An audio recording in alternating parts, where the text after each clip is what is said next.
The United Nations is concerned about the possibility of a civil war in South Sudan.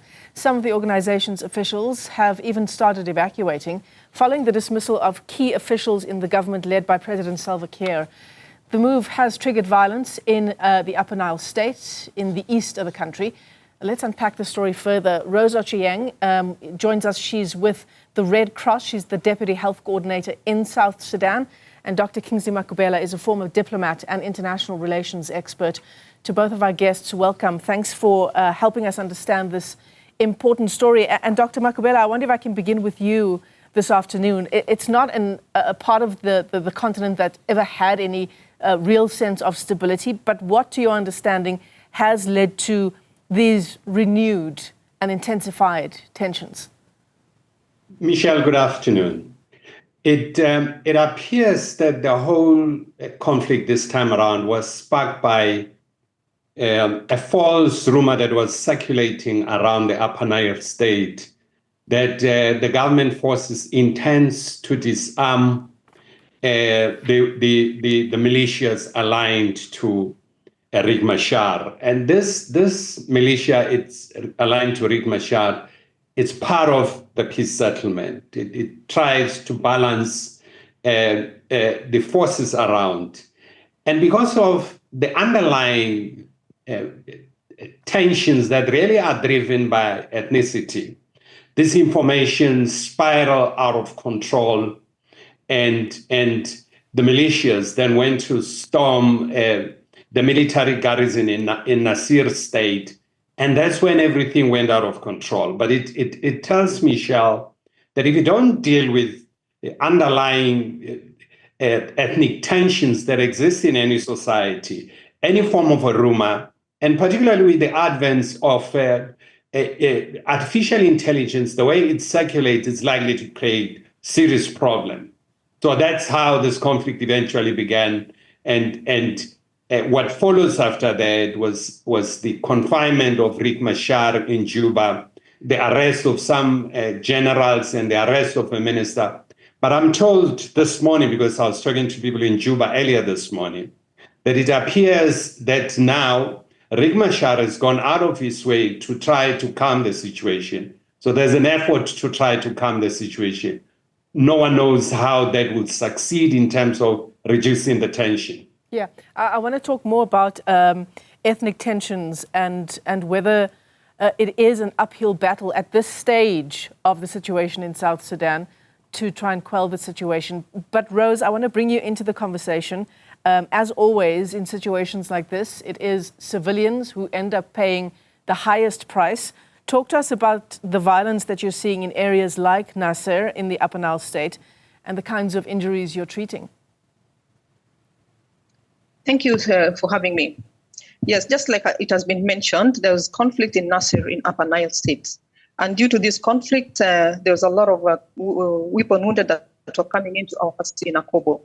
So for this reason, ICRC mobilized a mobile surgical team to go and attend to the influx of casualties that were coming in, escaping the conflict in Nasir. So we received quite a number of serious wounds, gunshot wounds, and some were extremely serious, urgent attention. So for this reason, it was very easy for us to have a team on ground to be able to attend to the patients as quickly as possible, to be able to save as many lives as possible. Yeah. Rose, I'll come back to you in a moment, because I can't imagine that it's easy to conduct operations that are as important as the Red Cross in conditions of active war. But Dr. Makhubela, this is Africa's youngest nation. We're seeing a very likely possibility of it descending into war.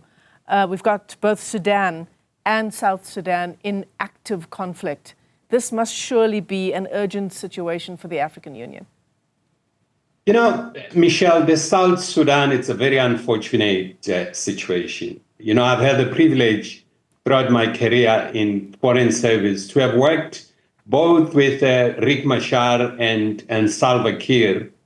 And there was a project that was run by President Mbeki to build institutional capacity precisely to manage the simmering tensions. The simmering tensions between the two men dates back to their days in Rumbek, when they were fighting against the Sudan army.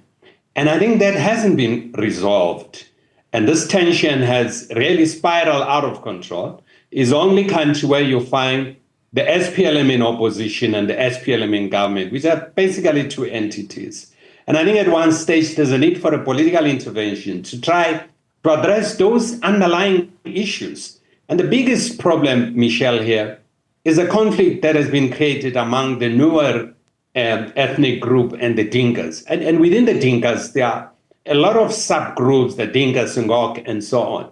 To try to manage this tension, it has become a huge problem. And as we are talking now, in the last 2 days, the Ugandan armed forces deployed their special forces in Juba to try to manage the situation in that part of the country. Hopefully, now that leaders are out talking to their supporters, maybe to reduce the tension, and it would not take us to the 2003 to 2020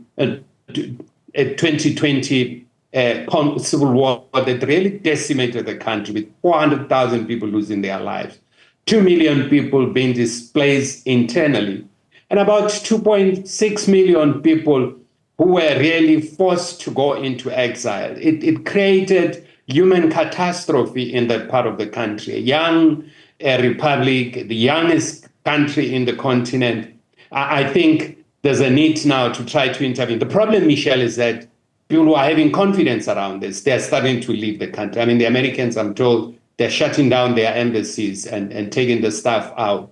It will create a problem to go to the Security Council because the Trump administration has a total different approach to some of these issues within the Security Council. They provide huge funding because the funding in the Security Council for peace mission is done in terms of assessed contributions. So the Americans would have to pay a lion's share. And I'm worried if this mandate of the peacekeeping force there is to be renewed, if the Americans will be on board, given that they are abandoning the country at this hour. Yeah, absolutely. I mean, all it takes is a spark in a situation that South Sudan is in.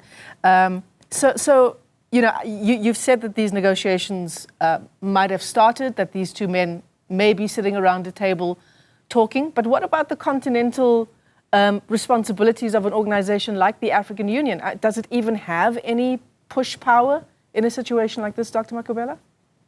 You know, Michelle, the biggest problem with the AU is a turnaround time of responding to challenges. And I'm a bit worried because, as Rose is saying, the human catastrophe is building. Access to food is a problem. I mean, it is estimated now, I think Rose would confirm this, that about half of the population are facing severe food shortages. So you are likely to see serious disaster building up.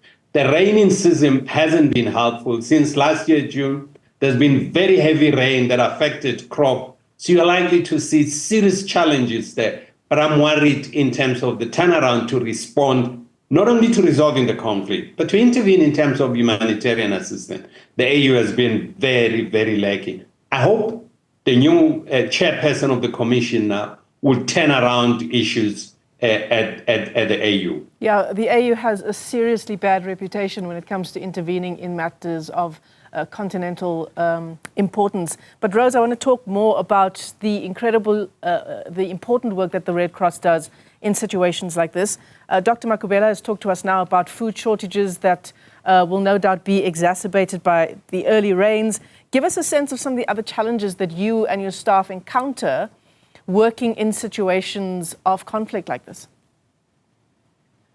Yes, thank you again. So situation in South Sudan is extremely, especially with the public health, a very fragile public health system.